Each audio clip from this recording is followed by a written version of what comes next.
Today, Mandeep, Danya and myself will be talking about Mia's cognitive development in relation to her forgetting class content, her physical development in relation to her cyberbullying, and also adolescence at risk in regards to Mia not showing up to classes and also excelling in visual arts and sport. The load theory is about optimizing the load on students' working memories to help maximize their learning. However, in Mia's case, it is evident that the load on her memory is too high, as she is complaining about forgetting class content, and therefore she is displaying signs of extraneous load. This may be caused by the methods that the teacher is acquiring, which cause split attention.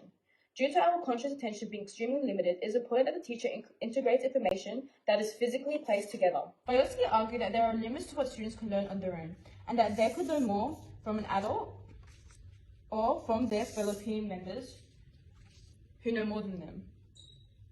Therefore, based on this argument and Mia's situation, it is evident that a good strategy would be for the teacher to ensure that all students place their phones in a box before class starts. This will minimize any distractions that may cause extenuous and split attention to Mia without making it obvious that the teacher is targeting her.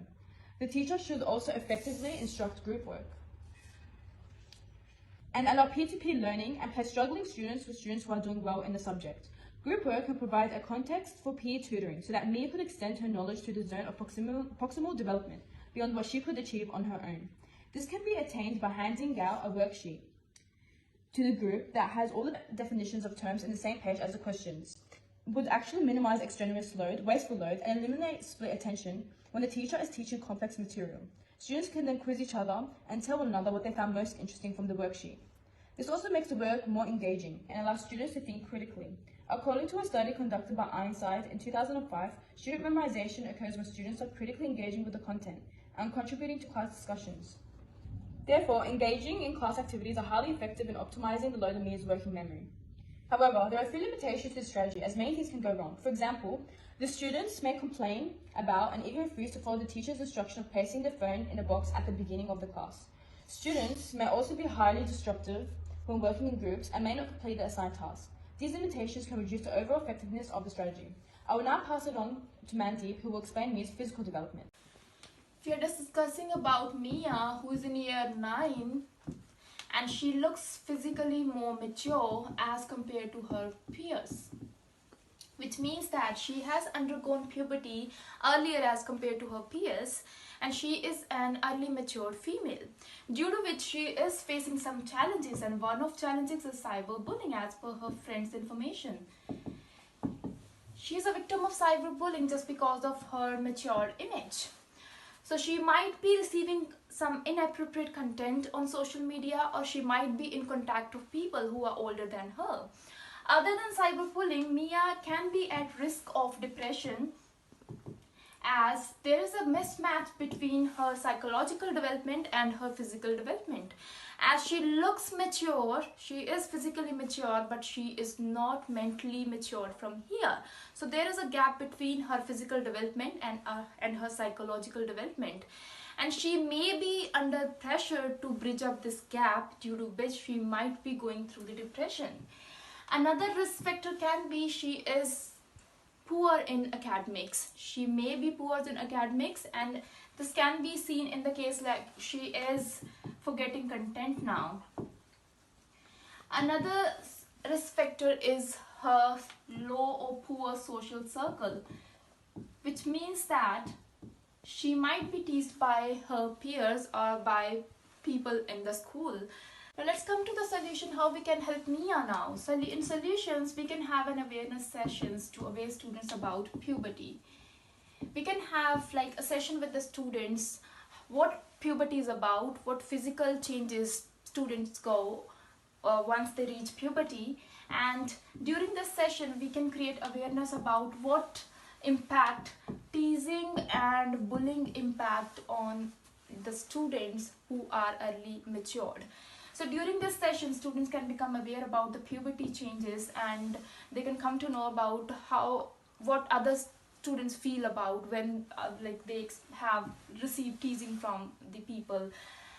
Strengths of these strategies can help Mia to overcome the problems she's having in the classroom, or she's having less social interaction within the classroom, she can overcome that. But the limitation about this strategy can be she may continue to receive the stress about from the online bullying, as she like this strategy is only helpful in the classroom, not for online bullying. Risk-taking is often seen as negative. However, it can be positive as adolescents learn through risk-taking. And it's important to understand that when adolescents are absent from school, it can lead to risk-taking behaviors.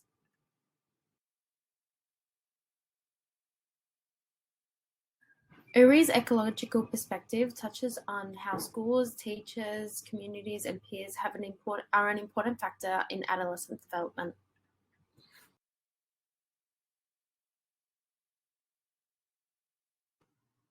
As we can see, sometimes Mia does not show up for class, showing her disengagement.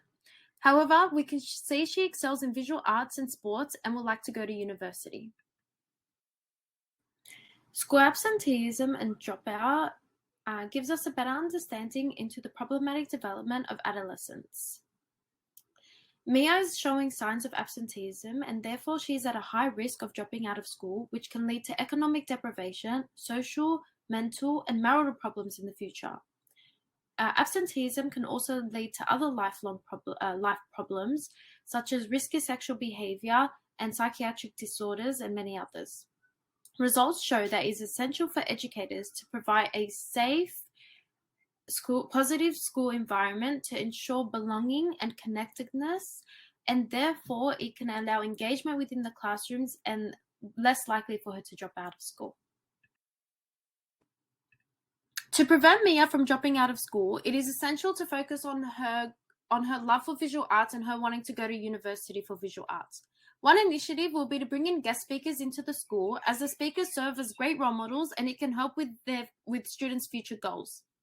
Guest speakers are one key lever among many that schools use to inspire young people about possible futures and what it might take to reach them. As you can see, 77% to 91% of young people said the talks had helped spanning attitudes and motivation, career understanding, and self-belief. This will hopefully assist Mia to pursue her goals to go to university and do visual arts. This will also hopefully have a positive impact on her attendance.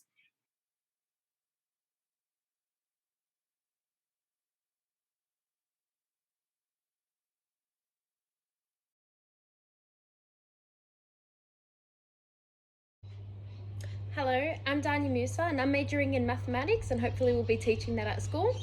Adolescent development and teaching has taught me so much. It's especially what stood out to me was the short-term and long-term memory. So the short-term memory is our information processor and it can only hold about 5 to 9 elements, whereas our long-term memory is sort of where our information's already held that we already know. And it's sort of the schemas of information and the spider web, and we just, go back to it and just bring it into our information processing memory when we're learning something new that relates to it. Now, the reason this is so good for mathematics is there's so much assumed knowledge. So let's say you're in year 7, now you're in year 10. There's assumed knowledge that you already have in your long-term memory that you'll need to bring out into your short-term memory to process. Now, mathematics is really high element load, a high element interactivity. And what that means is there's so many elements that I have to teach, and I need to make sure not to cause extraneous load onto my students. So a way to do this is to sort of do split attention within my classroom. So if I have an equation, for example, I have the way to solve the equation, so the formula on the same sheet, so they don't have to turn to the back of the book, and then there's so much element interactivity is happening and they start to get confused. Another thing that stood out to me in adolescent development and teaching is scaffolding, so Vygotsky scaffolding. And this talks about the zone of proximity development. And this is when a student, there's the difference between what a student already knows independently to what I can sort of increase them in knowledge and help them with. And there's 2 ways to do this. So with scaffolding, it's sort of like understanding what the student already knows, what they understand, what they can do independently, and what I gotta teach them to increase them in knowledge and their understanding. And I've actually developed a worksheet And this worksheet is something that an example of what I do every term. So I give these out at the beginning, and they'd have a look at all the equations. So this is, for example, what we've done in week 1, week 2, week 3, week 4. And they just say, okay, how am I doing in the class? How am I doing in the quiz? How am I doing in the exam? And they just sort of let me know how they're going, and they just let me know what they're struggling with, what they need help with, how they feel with their understanding, how they feel about the subject. Another thing that's spoken about by Vygotsky is multiple groups.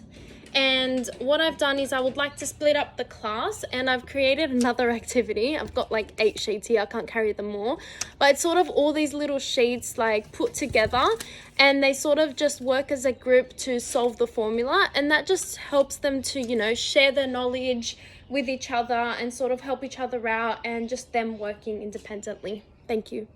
One of my favorite concepts in this unit is the self-efficacy concept. Self-efficacy is your beliefs in your ability, and from a teacher's perspective, it is ensuring that you help your students thrive. The self-efficacy theory was developed by Albert Bandura. He proposed that change in mindset will enable an individual to be more confident.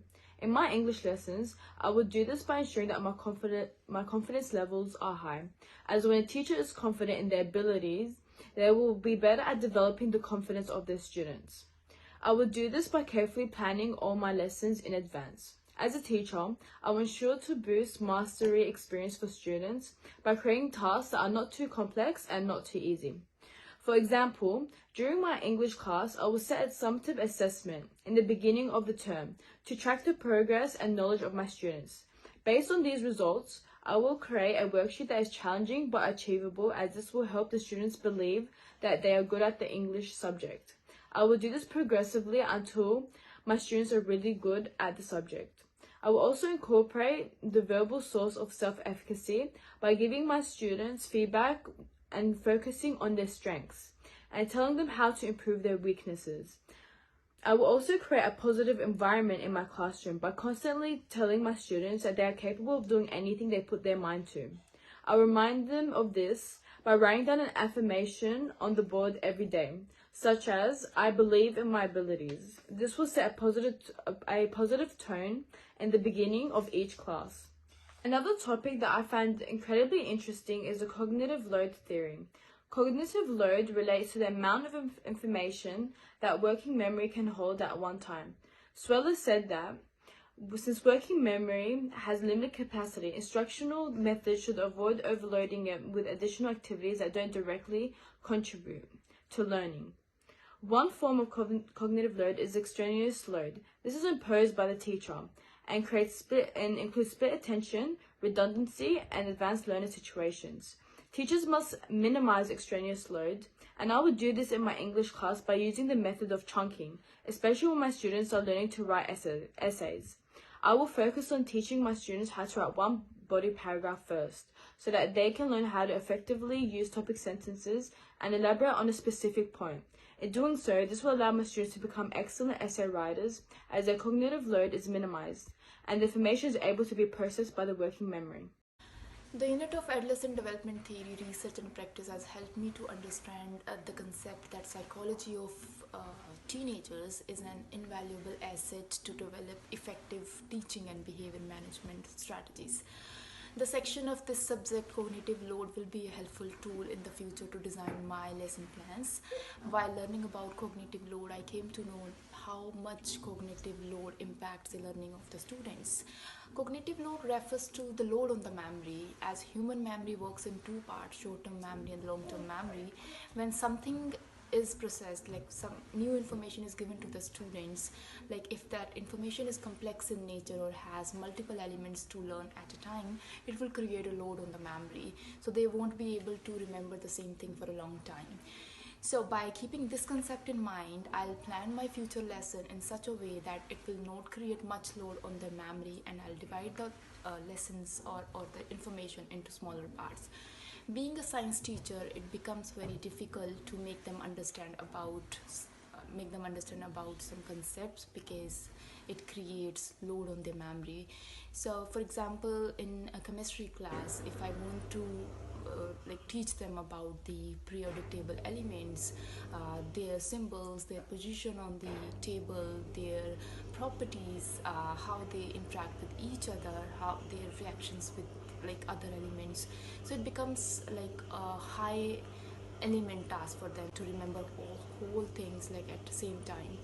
So to make it like more simpler, to break it into smaller parts, I'll try to explain it in with the help of some fun facts. For example, I'll take sodium from the periodic table, which is in matter sections, and the chlorine from the noble gases.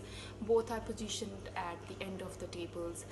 Individually, they both are one of the reactive elements on the table, but when they are mixed together, they make NaCl, a compound which commonly found as a salt.